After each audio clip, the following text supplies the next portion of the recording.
Hello दोस्तों, तो यहाँ पर हम बात करने वाले हैं 9th स्टैंडर्ड के फिजिक्स का एक चैप्टर दैट इज ग्रेविटेशन। और यहाँ पर हम पूरा इंट्रोडक्शन, न्यूटन का जो लॉ ऑफ ग्रेविटेशन है वो सारी चीज़ें कवर करने वाले हैं। ओके, तो स्टार्ट करते हैं with the first part of this. यहाँ पर सबसे पहले आपको ग्रेविटेशन क्या है इसका मतलब समझ लो। ग्रेविटेशन का मतलब होता है it is basically the phenomena of attraction between masses. यानी जैसे दो मैग्नेट्स आपस में अट्रैक्ट करते हैं, रिपेल करते हैं, चार्जेस के बीच में कुछ फोर्स होता है, वैसे ही यहाँ पर एक और टाइप का फोर्स है जिस वजह से ये फिनोमेना होता है, और ये आता है उनके मासेस की वजह से। याद रखना, the phenomena of force of attraction या the phenomena of attraction due to masses of body is called what? Is called gravitation. Okay, तो स्टार्ट करते हैं विद दिस। क्या है ये? It is the phenomena of attraction। याद रहे कि जो मैग्नेट होता है या जो चार्ज होते हैं उनमें रिपल्शन वाला भी नेचर होता है, पर ग्रेविटेशन में सिर्फ और सिर्फ अट्रैक्शन होता है। ठीक है, and that is due to masses of body.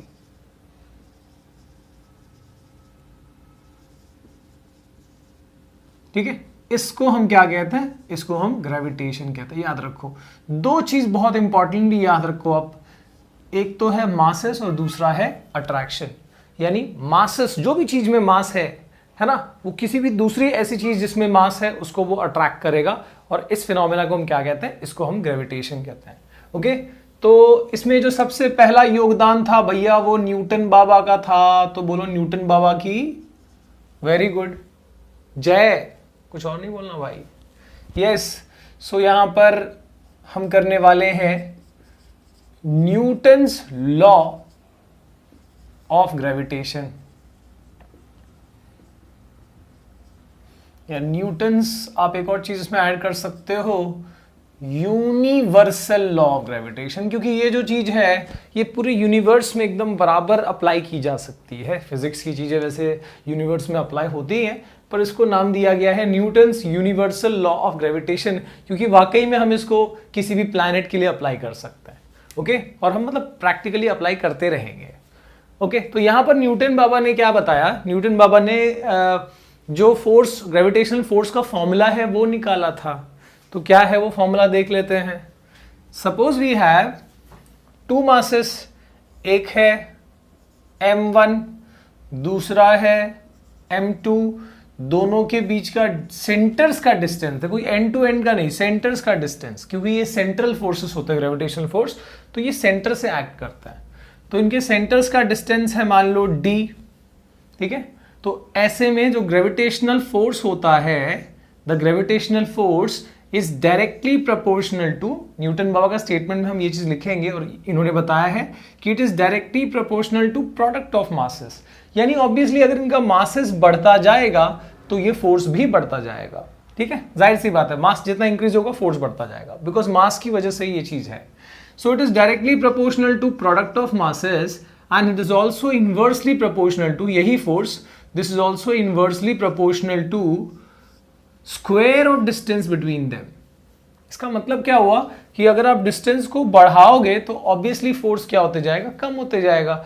ये इनवर्स स्क्वायर रूल से आता है। ठीक है, ज्यादातर चीजों में ये अप्लाई होता है, जैसे मैग्नेट में भी यही चीज अप्लाई होती है, इनवर्स स्क्वायर रूल, और चार्ज के बीच में भी यही होता है। ठीक है, तो इससे हम एक फॉर्मूला निकाल सकते हैं। देखो, अब ये दोनों को कंबाइन कर दिया तो क्या हो जाएगा? F proportional to m1 m2 by D square. सही है, तो यहां पर प्रोपोर्शनलिटी का साइन हटाना है तो क्या करना पड़ेगा? ऑब्वियसली इक्वल टू डालेंगे और साथ में कांस्टेंट लगा देंगे प्रोपोर्शनलिटी वाला, है ना। Therefore F is equal to डाल दिया, अब एक कांस्टेंट लगाना है। Yes, that constant of proportionality is taken here G, gravitation वाला फिनोमेना, तो G ले लिया उसको, और ये हो गया m1 m2 by D square, और ये रहा आपका ग्रेविटेशन, जो ग्रेविटेशनल फोर्स है इन दोनों के बीच में, उसका फॉर्मूला हो गया। सो this is the formula for gravitational force. ठीक है, बिटवीन टू मासेस। अच्छा, ये भैया वैसे G जो है वो क्या है? कांस्टेंट ऑफ प्रोपोर्शनैलिटी है, नो डाउट, पर यहां पर वो कांस्टेंट का को क्या कहते हैं? Here it is called universal gravitational constant. याद रखना, यूजीसी, यूनिवर्सल ग्रेविटेशनल कांस्टेंट कहते हैं इस कैपिटल जी को। और इसकी वैल्यू जो ऑब्टेन करी एक्सपेरिमेंटली न्यूटन ने, कितना है वो? 6.67 इंटू 10⁻⁻11 न्यूटन मीटर स्क्वायर पर केजी स्क्वायर। आप बोलोगे सर इतना अतरंगी वाला यूनिट कैसे आ गया? अरे भैया आ गया तो आ गया, हमने थोड़ी निकाला है। देख लो, हम निकाल के देख लेते हैं कैसे आया ये यूनिट जी का। तो आप जी को एक तरफ रख दो और बाकी चीज़ों को अगली साइड में सेंड कर दो, यानी डिस्टेंस स्क्वायर फोर्स से मल्टीप्लाई हो जाएगा, यानी एफ इंटू डी स्क्वायर, और m1 m2 नीचे आ जाएगा। तो ऑब्वियसली इससे आप बाकी सबकी ऐसा यूनिट पुट कर दो, जी की यूनिट आ जाएगी। फोर्स का होता है न्यूटन, डिस्टेंस का होता है मीटर, तो डिस्टेंस स्क्वायर हो तो मीटर स्क्वायर, और नीचे मास है केजी, और केजी क्या हो जाएगा? KG square. So newton metre square पर केजी स्क्वायर। इस तरह से जी की यूनिट जो है वो आ गई, यूनिवर्सल ग्रेविटेशनल कांस्टेंट। अब इसमें आपको कौन सी बात याद रखनी है? वैसे हमने यहाँ पर स्टेटमेंट नहीं लिखा है, वो भी लिख देते हैं इसी का अकॉर्डिंग। मैथमेटिकल स्टेटमेंट है, the gravitational force between any two objects, है ना? या फिर स्टेटमेंट में आप इसको ले आओ तो ऐसे लिखोगे, every object attract every another object with a force which is directly proportional to product of masses and inversely proportional to square of distance between them। बस यही चीज को हम स्टेटमेंट में लिखते हैं। Okay, every object attract every another object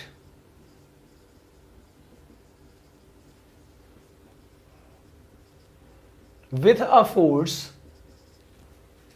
which is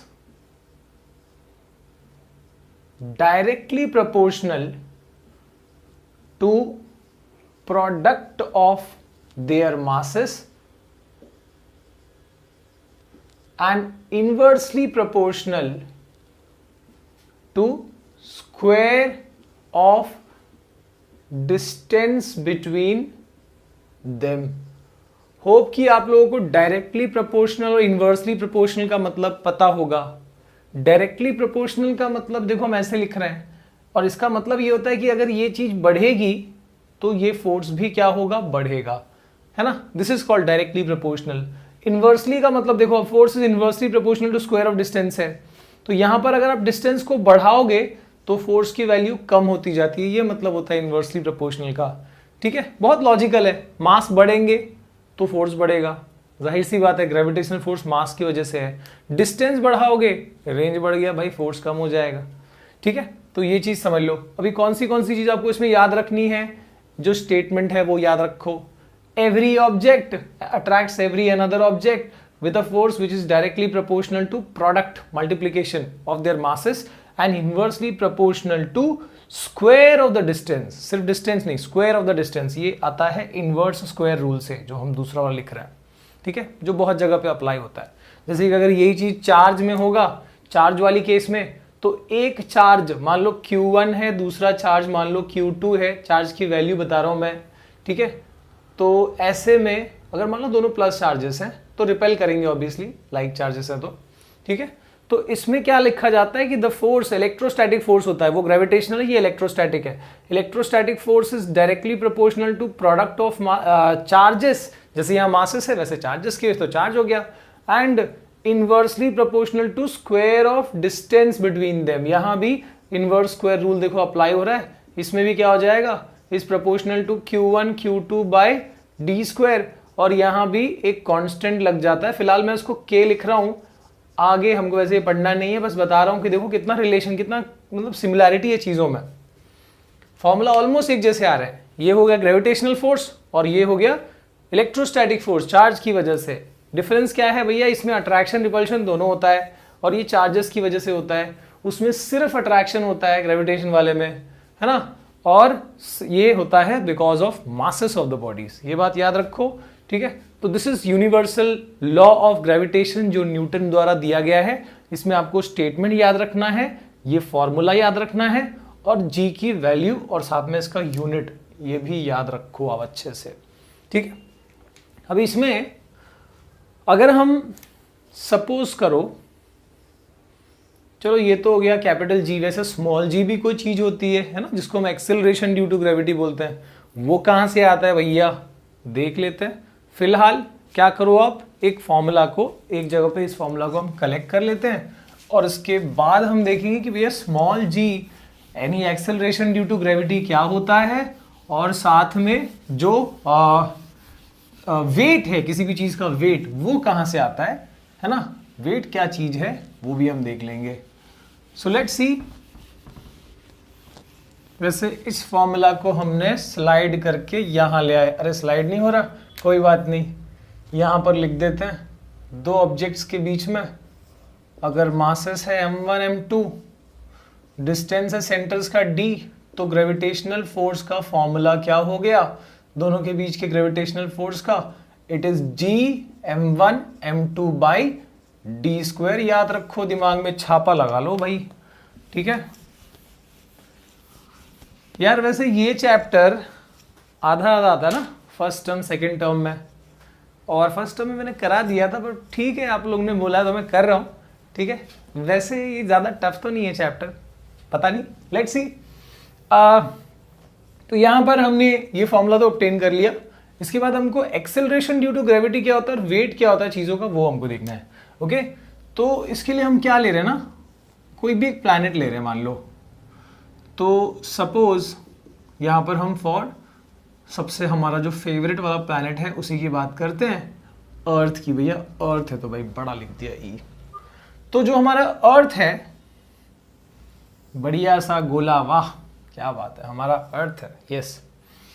तो इस अर्थ पे मान लो कि कोई पर्सन है यहां पर खड़ा है, इस पर्सन का नाम है चंगूलाल, या समझ लो चंगू, ठीक है।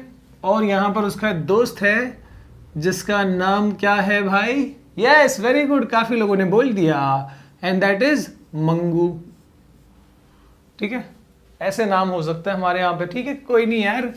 तो अब हमको ना चंगू मंगू के आपस का ग्रेविटेशनल फोर्स नहीं निकालना है, हमको क्या निकालना है कि सपोज मास ऑफ चंगू है mc, मास ऑफ चंगू, और मास ऑफ मंगू है mm, मास ऑफ मंगू, ठीक है।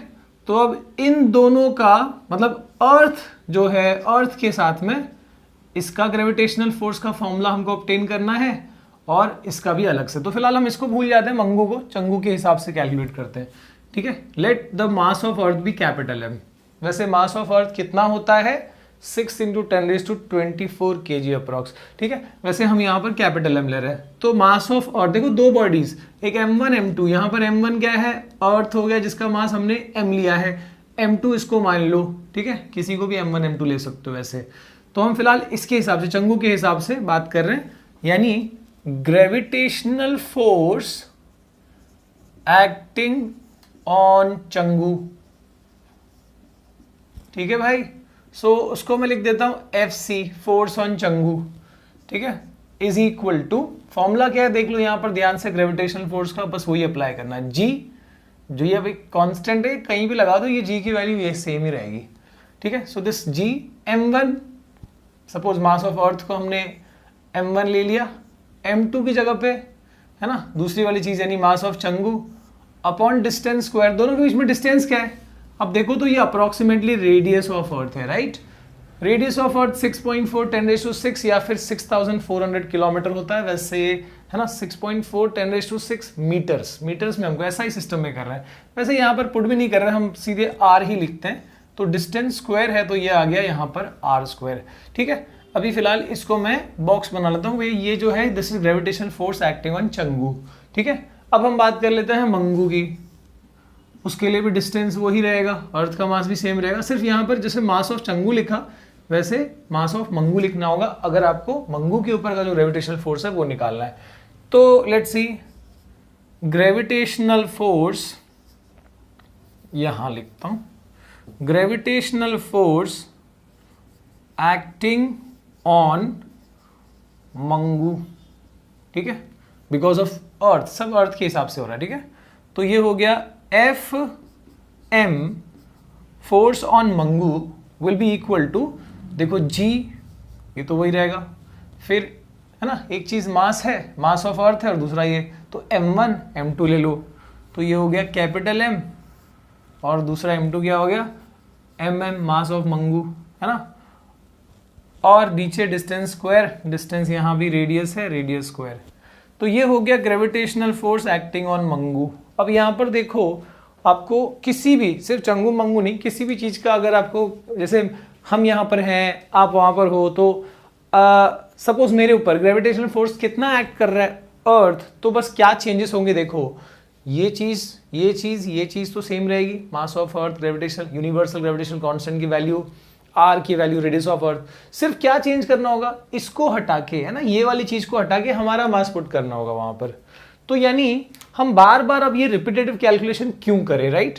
तो इस चीज को बस हमको अगर रिप्लेस करना है, बस यही चीज रिप्लेस होगी, बाकी चीजें कांस्टेंट रहेंगी, तो क्यों ना इस कांस्टेंट वाले को एक ही बार में एक वैल्यू निकाल के रख दी जाए अर्थ के लिए, सही है। मास of earth, radius of earth तो सब में सेम ही रहेगा, है ना। तो और कैपिटल जी ऑलरेडी कांस्टेंट है, तो इस कांस्टेंट को एक सिंगल कांस्टेंट बना दिया जाता है, जिसको कहते हैं small G, and it is yes this your acceleration due to gravity, इसी को कहते हैं। अब इसको एक्सेलरेशन क्यों कहते हैं वो भी बताऊंगा मैं, फिलहाल जी का आपको फॉर्मूला मिला है, उसकी खुशी मनाओ। यानी ये हुआ ग्रेविटी ऑफ अर्थ, अर्थ है ना, अर्थ का मास और अर्थ का रेडियस पुट करोगे, मैंने बताया मास ऑफ अर्थ कितना होगा 6 × 10⁻24 kg, और रेडियस ऑफ अर्थ कितना है भैया, दिस इज 6.4 10⁻6 मीटर। तो ये आप पुट कर लोगे इसके अंदर, और कैपिटल जी की ऑलरेडी वैल्यू है हमारे पास, क्या है capital G, 6.67 10⁻27 kg, sorry newton metre square पर kg स्क्वायर, ठीक है। तो ये सारी वैल्यू आप पुट कर लोगे, तो अर्थ का जो एक्सेलरेशन ड्यू टू ग्रेविटी है वो अप्रॉक्स मिल जाता है 9.8 मीटर पर सेकेंड स्क्वायर, ठीक है। पोल्स के लिए और इक्वेटर में थोड़ा डिफरेंस होता है, बिकॉज रेडियस का वहां पर डिफरेंस है, अर्थ थोड़ा ऐसे पोल्स की तरफ फ्लैट है ना, पोल्स की तरफ रेडियस कम होगा, इक्वेटर की तरफ रेडियस ज्यादा होगा, उससे थोड़ा डिफरेंस आता है, वेरिएशन आता है, पर ओवरऑल अप्रॉक्स वैल्यू जो है, या एवरेज वैल्यू कितनी होती है 9.8 मीटर पर सेकेंड स्क्वायर। तो आप यहाँ पर आपको जो दूसरा फॉर्मूला है उस चीज में कंसंट्रेट करो। ये तो फिलहाल अर्थ का हमने निकाल दिया 9.8, पर एक्चुअली ये कैसे निकाला आपने, देखो इस चीज को हमने एक्सेलरेशन ड्यू टू ग्रेविटी बोला। एक्सेलरेशन ड्यू टू ग्रेविटी का फॉर्मूला क्या है, जी, है ना, मास ऑफ प्लैनेट, अगर यहां पर अर्थ है तो अर्थ का मास, कोई और प्लैनेट होता, मून होता तो उसका मास आ जाता, है ना, और रेडियस का स्क्वायर। तो यानी जैसे हमने अब मास ऑफ अर्थ डाला और रेडियस ऑफ अर्थ डाला, तो उससे आया ग्रेविटी ऑफ अर्थ, ठीक है, और ये वैल्यूज आपने पुट करी तो आया 9.8 मीटर पर सेकेंड स्क्वायर। क्यों ये एक्सेलरेशन है ये हम थोड़ी देर में देखेंगे।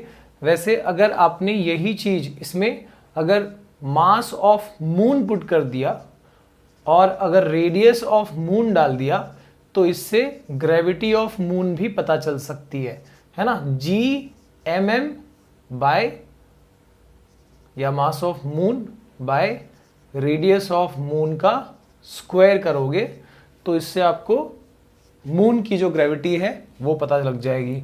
ये वैल्यू क्या है आप जरा मेरे को टेक्स्ट बुक से चेक करके और जरूर कमेंट सेक्शन में बताइए। वैसे जो भी वैल्यू है उस वैल्यू के हिसाब से gravity of moon is 1/6 as that of gravity on earth. Moon पे जितनी ग्रेविटी है जो वैल्यू आएगी वो अर्थ वाली वैल्यू से 1/6 होती है, ये बात याद रखो आप। तो आपने कई सारे फॉर्मूलाज यहां पर पढ़ लिए हैं भैया, कलेक्ट करते जाओ। तो एक फॉर्मूला हो गया हमारा ग्रेविटेशनल फोर्स का, क्या है वो, F is equal to G m1 m2 by D square. दूसरा फॉर्मूला ग्रेविटी ऑफ प्लैनेट निकालने का है ना, it will be capital G mass of planet by radius of planet का स्क्वायर, प्लैनेट हो या सैटेलाइट, ठीक है, जो हमारा मून है एज ए सैटेलाइट ही है वो, ओके।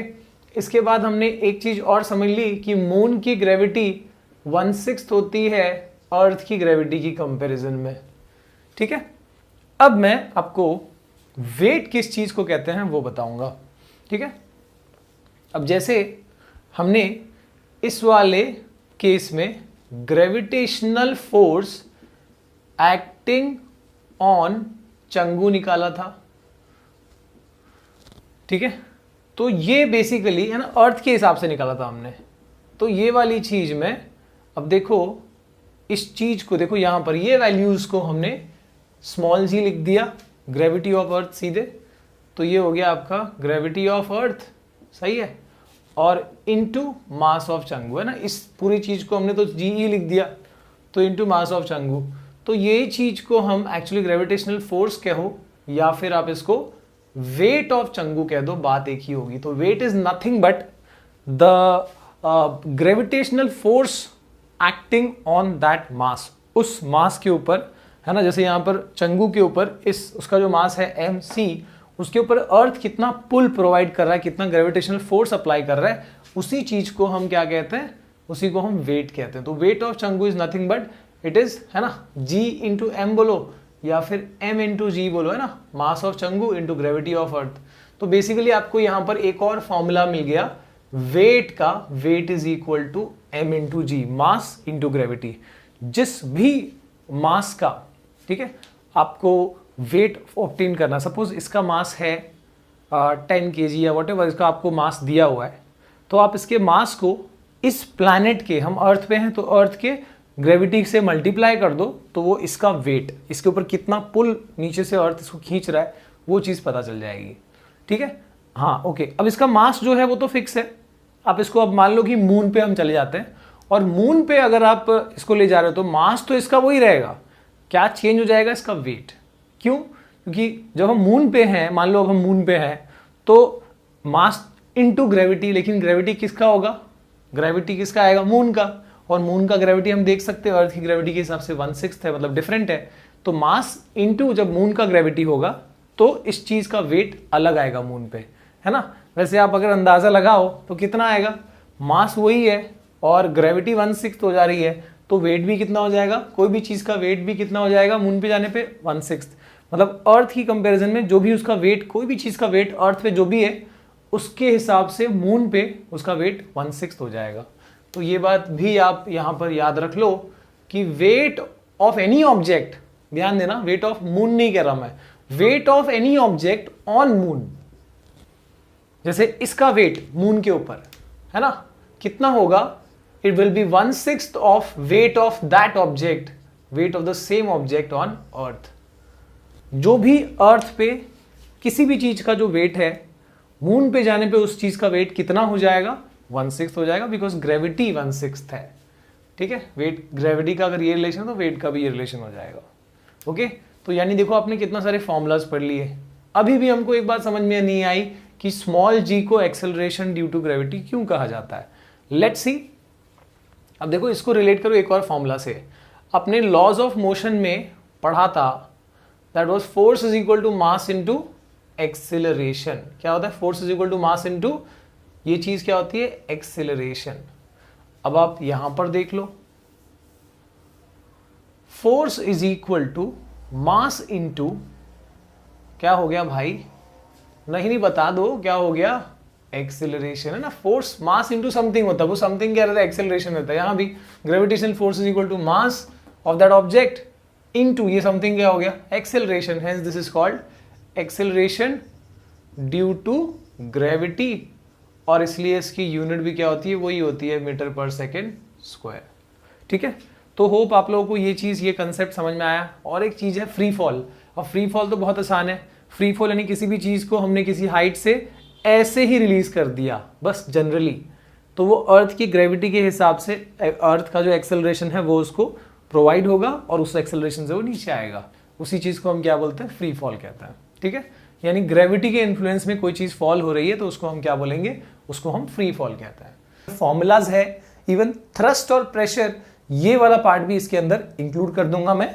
तो स्टार्ट करते हैं विद द फर्स्ट फॉर्मूला, जो एक्चुअली क्या है इस चैप्टर में जो कॉन्सेप्ट है इस पहले पार्ट में, वो यही बताया गया है कि दो मासेस हमेशा एक दूसरे को क्या करते हैं, अट्रैक्ट करते हैं, ठीक है, and that force of attraction is called gravitational force, और इसी ग्रेविटेशनल फोर्स के बारे में कहा जाता है F इज इक्वल टू, क्या था फॉर्मूला, इट इज G, है ना, यूनिवर्सल ग्रेविटेशनल कांस्टेंट जिसको हम कहते हैं, जिसकी एक फिक्स्ड वैल्यू है, कितना है 6.67 10⁻⁻11 न्यूटन मीटर स्क्वायर पर KG square. Okay, G m1 m2 into distance square, distance उनके सेंटर्स से काउंट होगा। ओके, तो यहां पर ये ग्रेविटेशनल फोर्स, उनके बीच में जो अट्रैक्शनल फोर्स है बिकॉज ऑफ देयर मासेस, उसका फॉर्मूला है, राइट, जिसमें ये जो है capital G, this is called universal gravitational constant. अब ये चीज ऐसी है जो पूरे यूनिवर्स में, यूनिवर्सल मतलब क्या, पूरे यूनिवर्स में सेम रहेगी। तुम कोई भी सन या किसी और प्लैनेट का, कोई एक स्टार का दूसरे स्टार से जो ग्रेविटेशनल फोर्स निकालना चाहते हो, उसका यही फॉर्मूला रहेगा। ओके, अगर हम बात करें यहां पर इस चैप्टर में और क्या फॉर्मूलाज हैं, तो ये था वेट ऑफ बॉडी का। तो उससे पहले मैं एक, मतलब जो किसी प्लैनेट के लिए अगर आपको ग्रेविटी निकालनी है ना, यानी acceleration due to gravity of any planet, किसी भी प्लैनेट का, तो वो कैसे निकाला जा सकता है। जैसे अर्थ का ही निकालना है आपको, तो क्या होना चाहिए, उस प्लैनेट का मास पता होना चाहिए, उसका रेडियस पता होना चाहिए, और आप स्मॉल g की उसके सरफेस पे कितना ग्रेविटी होगा इसकी वैल्यू निकाल सकते हो। कितना होगा, it is given by Gm/r²। अगर आपने अभी तक इस चैप्टर के ऊपर वीडियो जो बना हुआ है वो नहीं देखा है तो उसको देख लीजिए चैनल पे, ठीक है। मैंने इस चीज को, सारी चीजों को एक्सप्लेन किया है, कैसे आया, कहां से आया। Okay, Gm/r²। तो ये जो एक्सेलरेशन ड्यू टू ग्रेविटी मिल रही है, ये कहां पर मिल रही है, सरफेस के ऊपर, इसके सरफेस पे कहीं पे। आप अगर किसी हाइट पे जा रहे हो या फिर नीचे की तरफ जा रहे हो, तो वहां पर इस ग्रेविटी की वैल्यू कम होती जाती है, ऊपर भी कम होती है, नीचे भी कम होती है, मैक्सिमम सरफेस पे ही होती है, ये बात को याद रखना, ठीक है। और so this is about acceleration due to gravity of any planet, इस फॉर्मूला से निकाला जा सकता है। इसके अलावा अगर आपको किसी ऑब्जेक्ट का वेट निकालना है किसी भी प्लैनेट पे, तो क्या वेट यानी ग्रेविटेशनल फोर्स ही होता है, ठीक है। तो व्हेन आई एम सेइंग कि आई हैव, सपोज ये एक प्लैनेट है जिसका मास है कैपिटल M, ठीक है, इसका रेडियस है R, और हम एक ऑब्जेक्ट जिसका मास है स्मॉल m, उसका वेट निकालना चाहते हैं इस सरफेस, इस प्लैनेट के सरफेस पे, तो वेट इज गिवन बाय, याद रखना, it is mass into gravity, mass into acceleration due to gravity. और ये एक्चुअली वेट कुछ और नहीं है, it is nothing but the gravitational force, ठीक है। थोड़ा अगर ध्यान से देखिए, थोड़ा अगर वही चीज अप्लाई कर दें, तो I can say that the gravitational force is equal to, इस मास को मैं इधर लिख देता हूं और इस G की वैल्यू लिख देता हूं। क्या है G की वैल्यू, Gm/r²। तो अगर आप देखो इस चीज को, तो ये बिल्कुल वही फॉर्मूला है ना। तो ये याद रखना कि weight is nothing but it is the gravitational force of that object exerted by the planet, ठीक है। ये हो गया एक। और फिर यहां पर आपको मून और अर्थ की ग्रेविटी का कंपैरिजन भी पता होना चाहिए। What is that, gravity at moon जब कैलकुलेट किया गया तो पता चला कि it is 1/6 as that of the gravity on earth. इसी वजह से कोई भी ऑब्जेक्ट जिसका मास अर्थ पे अगर 60 kg है, तो मून पे कितना हो जाएगा, 1/6 हो जाएगा। यानी weight of any object on moon will be 1/6 as that of its weight on earth. ये बात भी याद रखना। ओके, तो ये तो हो गया ग्रेविटेशन वाले जो पहला पार्ट है इस चैप्टर का। इसके अलावा इसी चैप्टर के अंदर, है ना, थ्रस्ट एंड प्रेशर भी दिया हुआ है आपको। थ्रस्ट एंड प्रेशर का वैसे कुछ ज्यादा उसमें टफनेस नहीं है, उसमें नॉर्मल फॉर्मूलाज हैं। देखते हैं क्या क्या चीजें दी हैं। अगर हम एक ऑब्जेक्ट, ठीक है, सपोज यहां पर हमने क्या किया ना, एक ऐसा वेसल लिया हुआ है जिसमें इस तरह का एक डिलीवरी ट्यूब बना हुआ है, ठीक है, और यहां तक उसमें कोई लिक्विड में नहीं, चलो पानी ले लेते हैं, पानी भरा हुआ, तो ये वाटर फिल्ड है उसके अंदर। और एक्स जो हमारा आर्किमिडीज प्रिंसिपल है और जो भी बेसिक है इस पार्ट में, वो आपको बता देता हूं कि अगर मैंने एक ऑब्जेक्ट लिया जिसका मैंने वेट हवा में चेक किया, तो वो कितना आ रहा था, that weight was weight in air, let that be WA, weight of that object in air. जब उसी को हैंग किया गया इस लिक्विड के अंदर, तो इस लिक्विड में जाने के बाद जो उसका वेट दिख रहा है वो सेम नहीं रहेगा, ऑब्वियसली वो डिफरेंट हो जाता है। सो कितना हो जाता है, कम हो जाता है बेसिकली वो, ठीक है। So let that be called WW, यानी weight of that object in water, जो रिड्यूस हो गया। मान लो यहाँ 7 किलो, ये 5 किलो कम हो गया। क्यों कम हो गया? क्योंकि लिक्विड की एक टेंडेंसी होती है कि वो लगातार ऊपर की तरफ किसी भी ऑब्जेक्ट पे जो उस पर प्लेस्ड है उस पर वो ऊपर की तरफ एक फोर्स एक्सर्ट करता है, जिसको बाइंड फोर्स कहा जाता है या फिर अपथ्रस्ट कहा जाता है। उस फोर्स को हम FB से रिप्रेजेंट करते हैं।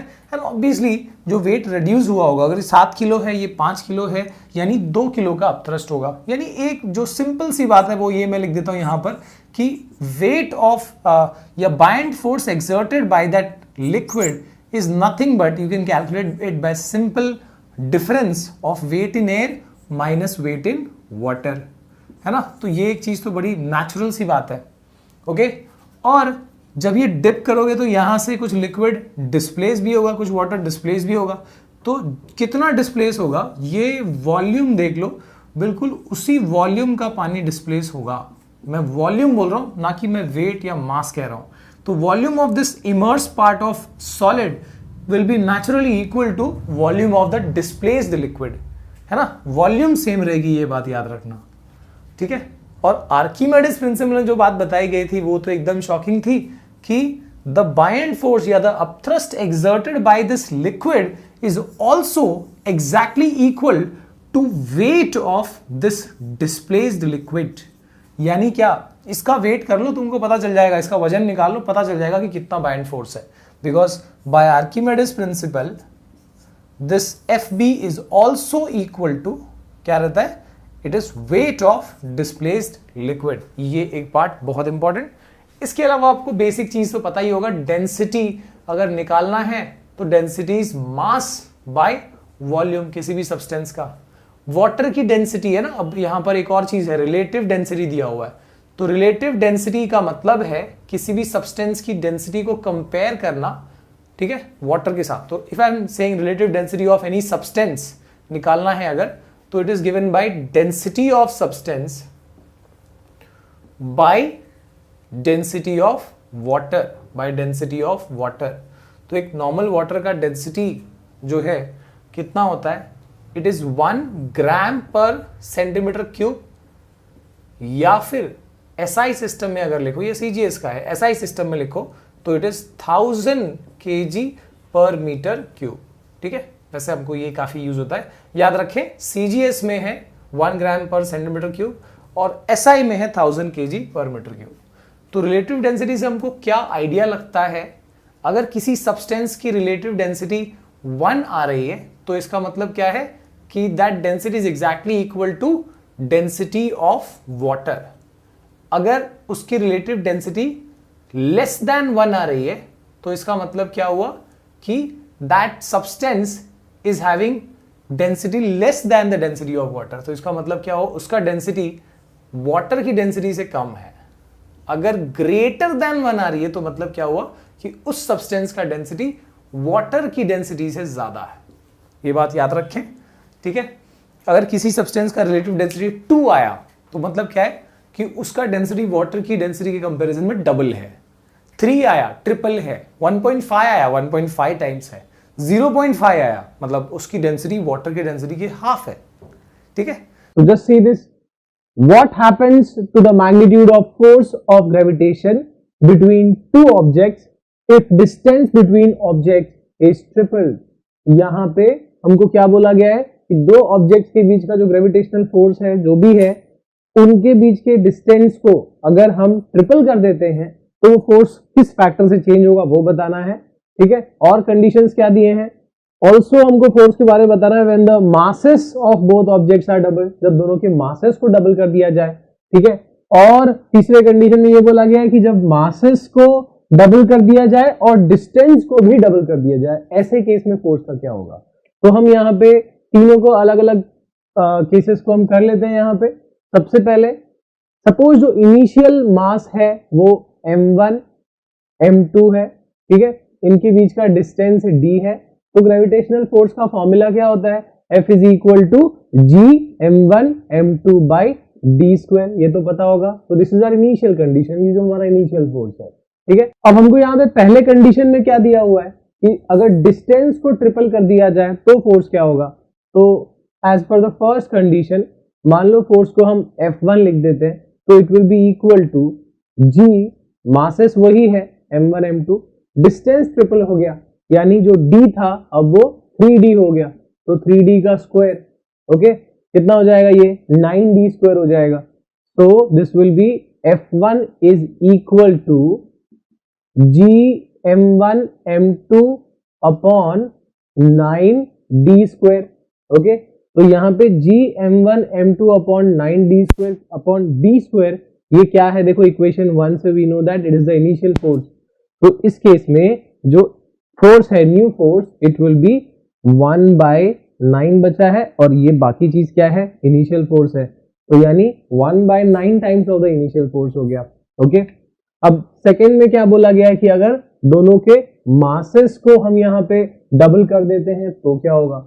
तो उसके लिए मान लो हम जो नया सेकंड कंडीशन है उसके हिसाब से अगर देखें तो let that force be called F2, जब मासेस को डबल किया है, फॉर्मूला रहेगा G 2m1 into 2m2, okay, upon D square, distance वही रखा है, okay. So that will be 2 into 2 क्या हो गया 4 into G m1 m2 by D square, and once again m1 G m1 m2 by D square क्या है, this is your initial force, so the new force will be 4 times of the initial force, okay।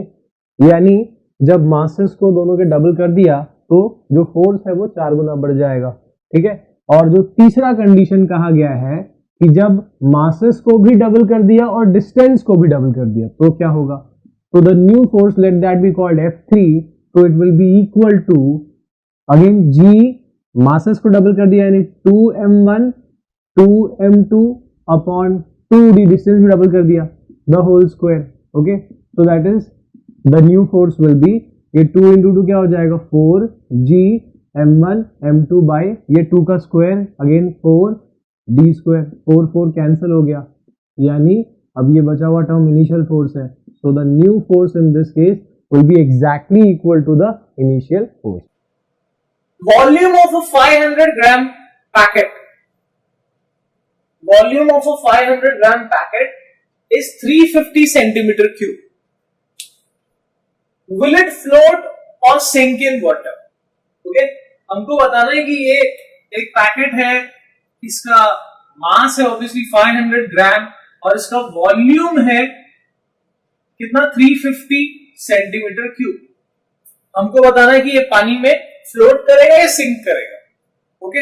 अब ये condition हमको पता है कि if it has density more than density of water, अगर इसकी डेंसिटी पानी की डेंसिटी से ज्यादा होगी तो ये ऑब्वियसली क्या होगा, सिंक करेगा, अगर कम होगी तो फ्लोट करेगा। तो ये वाला तो हम कर ही पाएंगे, ओके। उसके बाद सेकंड पार्ट का देखेंगे अब, ओके। सबसे पहले हम इसकी डेंसिटी निकाल लें। We know density is equal to mass upon volume. So what is the mass 500? What is the volume here? 350. Okay. So ये हो जाएगा 5 sevens and 5 tens. Okay. So this will be 7 ones are 7, 3 बचा है 7, 4s are 28. Okay. And so 1.4. Obviously this 1.4 और ये ग्राम में ही centimetre cube है. So we have इसका डेंसिटी कितना आया 1.4 ग्राम पर सेंटीमीटर क्यूब। एंड वाटर का डेंसिटी कितना होता है 1 ग्राम पर centimetre cube. This is the density of that solid. अब दिख रहा है हमको कि भाई density of that solid is greater than the density of the liquid, तो क्या होगा, ये ऑब्वियसली इसके अंदर सिंक करेगा, ओके। सो इसका मतलब अगर हम इसको इमर्स करेंगे तो क्या होगा, ये इसके अंदर पूरी तरह से डूब जाएगा, सिंक करेगा, ओके। चलो ठीक है, ये पता चल गया कि this will sink in water. अच्छा, सिंक कर रहा है। अब एक और पार्ट पूछा है कि what will be the mass of displaced water. अब इससे जो पानी ऑब्वियसली जब इसको अंदर डालेंगे तो क्या होगा, यहां से पानी डिस्प्लेस भी होगा, उस वाटर का हमको मास पूछा हुआ है, तो ये कैसे निकाले? सो वी नो दैट एक फैक्ट हमको ये पता है कि जितना वॉल्यूम इसके इमर्स पार्ट का, ये पूरा इमर्स्ड है, तो यानी जितना वॉल्यूम इसका होगा एग्जैक्टली वही वॉल्यूम यहां भी होगा लिक्विड का, जितना स्पेस तो वही ऑक्यूपाई करेगा, ओके, जितना स्पेस वो लिक्विड रिलीज करेगा उतनी ही जगह में ये फिर फिट होगा, ओके। सो वॉल्यूम डेफिनेटली क्या होगा, यहाँ पे सेम रहेगा। What is the volume of the packet? We know it is 350, यानी इसका भी वॉल्यूम कितना हो जाएगा? It will be 350 centimetre cube, okay. हमको मास निकालना है, ठीक है, एंड वी हैव वॉल्यूम। अगर डेंसिटी हो तो we do have the density right here. पानी की डेंसिटी कितनी होती है? इट इज 1, सो 1 ग्राम पर सेंटीमीटर क्यूब, ओके। सो मिल जाएगा, we have density is equal to mass by volume, so mass will be density into volume. What is the density? 1, and what is the volume? 350 centimeter cube. So we have the answer as 350 gram is the mass of the water displaced, okay.